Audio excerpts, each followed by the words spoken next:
Maloney, host of the Ordway, Maloney, and Fourier show, and I'm lucky enough to be here with a few of the members of the Nationals team to get ready for the Black Bear Tavern. Is this year 6? Chris Maloof? All right, so this is the thing. I want to talk to Chris Maloof, the new captain now. You've been undefeated as a captain, correct? That is correct. Now, a lot of people don't know this enough, but Luke was actually my lifting partner. I was his. My freshman year, senior year, Providence, every single morning I threw up. Okay, every single morning the man made me throw up.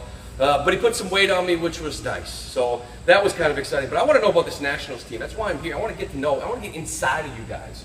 Okay, and I want to know all about this Blackbird Tavern tournament you guys have going on here right now.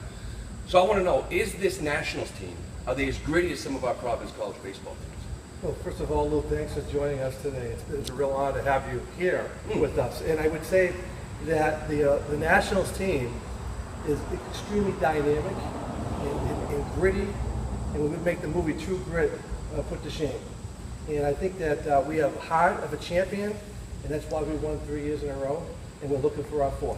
Now, Chris, let me ask you, because you've been here for a while, right? So, you won the last 3 years. I mean, I don't want to say it's smut teams, okay, but it's starting to look like it to me. An outsider looking in, I'm thinking, you guys, this is going to be 4 in a row. Which one of the last 3 victories are probably the sweetest in your mind? Chris, you want to take a shot at that one? I would just have to say, that's pretty easy. It's not the last 3, it's the next one. The next one's the most important one, and that's what we're practicing for. We're a team, and we're always going to be a team. It's so Patriot-like, really. I mean, I'm just getting chills right now hanging out with this Nationals team. But I want to know, captain here, Chris Maloof, you guys the underdogs? How can you possibly be underdogs when you win 3 straight? How do you walk in here as an underdog? That's another great question, Lou. It's when we look at the American team, they have added a new person to their squad. Basically, I think that there was a lot of pressure with one of their weak links that they forced out of the BBT. They had a new player that played some Division I golf, and he's brought a new energy to their team. So from 1 to 10 on paper, and again, you'll know how that works. On paper doesn't really mean much. They have better handicaps than our team, so we're going in as underdogs. Well, we've seen teams in the past, I think, win the off season, you know, and it really does nothing. You know, so they can go out there and think they won the off season, right? But until you get out here, that's what really matters. I mean, that is the biggest thing. And I'll ask you, Chris, let me ask you this. Actually, Tom, I'm sorry. I'm going to send this one to you because I think you've been talking a lot about this, that maybe this American team, maybe they lack that chemistry. You know, I mean, there's maybe some talent there's no question. But will it all come together is what I want to know. Yeah, the answer is no. Look, there's not enough talent there. The problem with those guys is they think there's talent. What they've done, as Chris eloquently mentioned, they took off the worst player on the team. Terrible. Sorry, Sully. And they added the best player in the history of this tournament. Yeah. Scratch golfer, +2 in college. Very formidable talent. But they have no chemistry. They don't go anywhere. They don't drink beer together. They don't ski together. They don't work out together. Nothing. Zero chemistry. Yeah, see, that's not good, right? You lose a good team player. So maybe he wasn't good. Did you just dump the guy to try to bring in some extra talent? That doesn't always work. Chris, I want to ask you, because it does seem to me, and I've got a little bit of history lesson here in this tournament, especially this Americans team. They seem to perform, right, leading up to it. I don't want to say regular season winners, right? And then it comes crunch time in the postseason, and you guys go to Vermont, and they just seem to crumble. At least the last 3 years. I mean, is there any truth to that? Yeah, it's so true. You know, it's funny. I was on SportsCenter not that long ago, also, and that was one of the questions that was asked to me: was that what happens? Is it you know, there's 3 types of people in this world. There are people who make things happen, people who let things happen, and then people like the Americans go, what happened? They get down the stretch when the going gets tough, they don't know how to perform under pressure. And really, as you know from our playing days, it's the heart and soul that really drives you to victory, not talent. And we know they have more talent than us. They don't have the heart. So the knees sort of shake a little bit over that putt. Yeah. You know, and that's. They were leading at the beginning of the tournament. Halfway point, we were looking down saying, we're going to lose this tournament. And then things turned around for our team. We started making some shots. And as you said, the Americans crumbled under the pressure. Now, Tom, tell me about Mark Camphouse, former Division I athlete. Now, from what I hear, and it's not just from you guys, I heard this actually beforehand, that he has a tendency to maybe not post all of his scores, which I think is a problem out here in the golf course. Just saying. Yeah. You know, rumors, innuendo, believe them all, they are true. Mr. Camphouse not only is afraid to post scores, afraid to bet. His largest bet, I think, in the tournament, you guys can back me up, I think it was $2. It's a little, you know, I think since the days he got bench pressed by Mike Ruth and lost the bet, he's done nothing. Quite inexpensive on his taste as far as bets go. So that's where I stand on Mr. Campbell's. Now, from captain to captain, I need to know about Captain Love Duma, because this, to me, seems like a desperate man. Will go at any lengths whatsoever to, I don't want to say steal this trophy back. Is any of that true?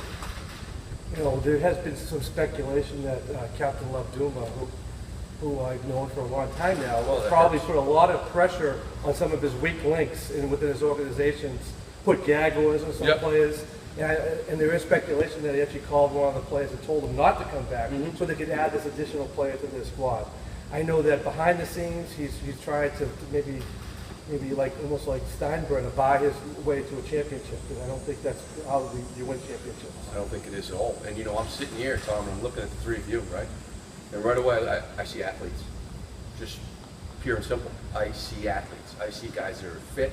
I know about this man. Pound for pound, maybe the strongest man I know, okay? Word is the Americans, that's what they lack. Maybe that's got something to do with it. Maybe the way they fade down the stretch. Is it conditioning? Do they just lack that physical conditioning maybe to pull it out through this long weekend? Yeah, good point. Thanks for the question, Lou. There are two teams here. One's fit, one's fat. Really, it's as simple as that. 4 days before the tournament, almost half of the national squad is going to do a triathlon together. We, in the spirit of brotherhood and camaraderie, asked the Americans to do the triathlon with us. Their excuses, just a litany of excuses, some of which were as follows. Oh, I've got to go with my mommy to have dinner on Sunday. Or, oh, I've got a guitar lesson on Sunday, I can't make it. Or, I've got to work on my classical music that I've worked on all summer, I can't make the triathlon.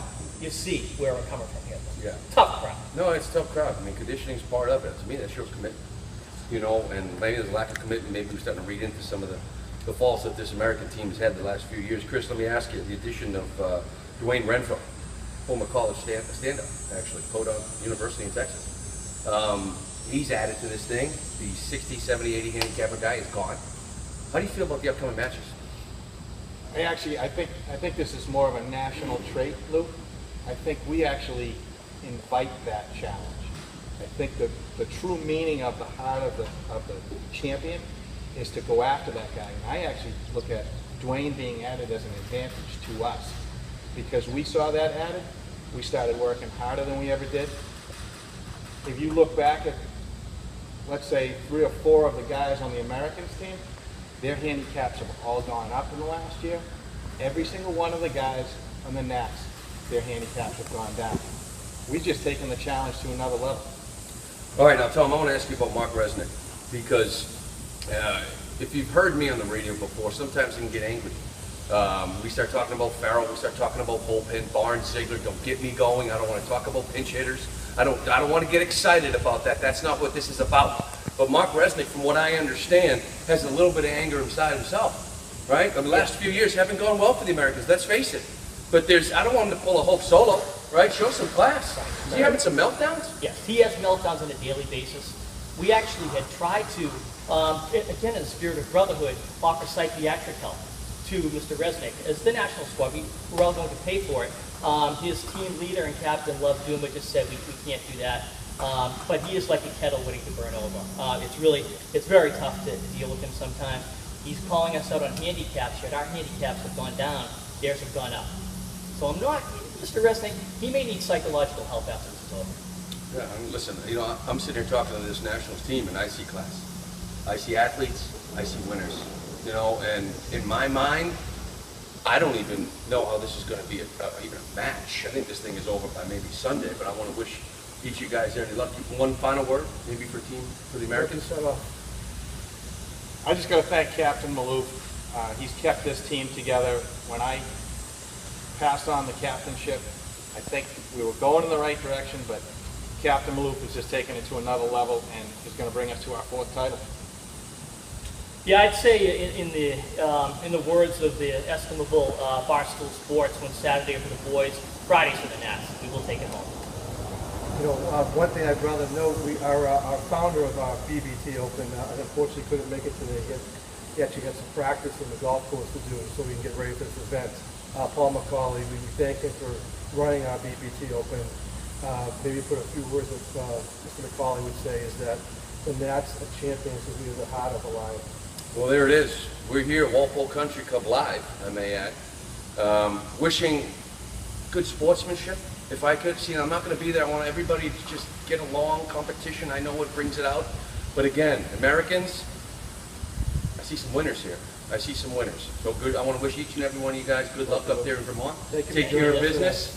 And please, invite me when the parade and the duck boats comes back through Boston. You got it. Thank you All right, very much you got for it. joining us. You got it. Thank Thanks, you. Lou. Thanks Appreciate for it. having me. Thanks for having me.